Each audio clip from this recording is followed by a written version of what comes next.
রাবিসা নিয়ে অনেক যে ঘটনা অত্যন্ত মর্মান্তিক, এটাও তো আমরা যদি প্রিভেন্ট করতে হয় তাদের দৃষ্টান্তমূলক শাস্তি যত দ্রুততম সময়ে হবে। অন্যান্য ক্রিমিনালরা এই ধরনের তাদের মানসিক মেন্টালিটি থেকে তারা পিছপা হবে।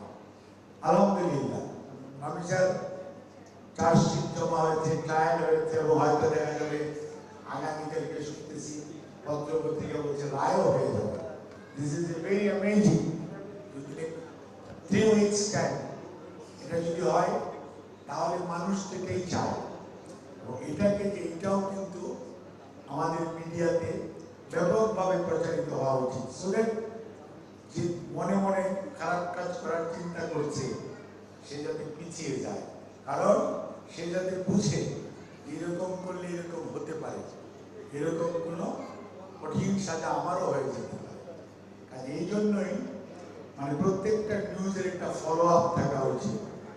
সাগর রুনির মতো যদি যে সাংবাদিক বন্ধুদের বন্ধু সাগর রুনি 120 বার বোধহয় পার হয়ে গেছে, এখন পর্যন্ত চার্জশিট দেওয়া যায় নাই। যদিও তৎকালীন যারা দায়িত্বপ্রাপ্ত ছিল অনেক 48 ঘন্টা 24 ঘন্টা অনেক কথা শুনেছি, বাট বাই দিস টাইম নদীতে অনেক ঢেউ গড়িয়েছে, সাগর নদী সেই মেঘ কিন্তু এখন অনেক বড় হয়েছে। বিচার কিন্তু শুরুই করা যায়নি। আমরা এই কালচার থেকে বেরিয়ে আসছি। বর্তমান সরকার ইজ ভেরি মাচ কমিটেড। অন্যায় করলে whoever he or she may be, কোন অবস্থাতেই আইনের যে হাত এটার বাইরে যাওয়ার কোনো সুযোগ নেই, ইনক্লুডিং মি। কাজেই আমি আমার সাংবাদিক বন্ধুদেরকে অনুরোধ করব যে আপনারা কিন্তু অনেক বেশি আপনারা দায়িত্বশীল আচরণ করেন দেখেই 5ই আগস্ট 2024 দুপুর 12টার পরের দৃশ্য মানুষ দেখতে পেরেছে। আবার সকাল 8টায় কি হয়েছিল শহীদ মিনারে, সেটাও কিন্তু আপনাদের কল্যাণে আমরা দেখতে পেয়েছি। 5ই আগস্ট 2024 সকাল 8টা ঢাকা মেডিকেল কলেজের শহীদ মিনারে। আবার দুপুর 12টার পরে কি পরিবর্তন হয়েছে সেটিও মানুষ আপনাদের কল্যাণে তখন দেখেছেন। ভাগা মানুষের উচ্ছ্বাস এবং আবেগের বহিঃপ্রকাশ।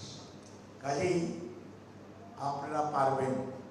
আর আমরা মনে করি আপনারা যারা আমার সামনে বসে আছেন, এখানে বসে আছেন, আপনারা যদি এগিয়ে যান আর সরকার যদি তার বক্তব্যে এবং কথায় এবং কাজে আমাদের প্রধানমন্ত্রী যেটা মিন করেন সেটি এখন পর্যন্ত যেভাবে স্টিক করে আছে, এটি যদি আমরা আপনাদের দোয়ায় ধরে রাখতে পারি, ইনশাআল্লাহ আপনাদের মতো আপনাদের যে চাওয়া, অর্থাৎ যে মেয়েটি শেরেবাংলা মেডিকেল কলেজ থেকে ডাক্তার হতে পারার জন্য যে ভিডিও ক্লিপটি সাক্ষাৎকার দিয়েছে, এরকম লক্ষ লক্ষ আমাদের ছেলে মেয়েরা দে আর ওয়েটিং।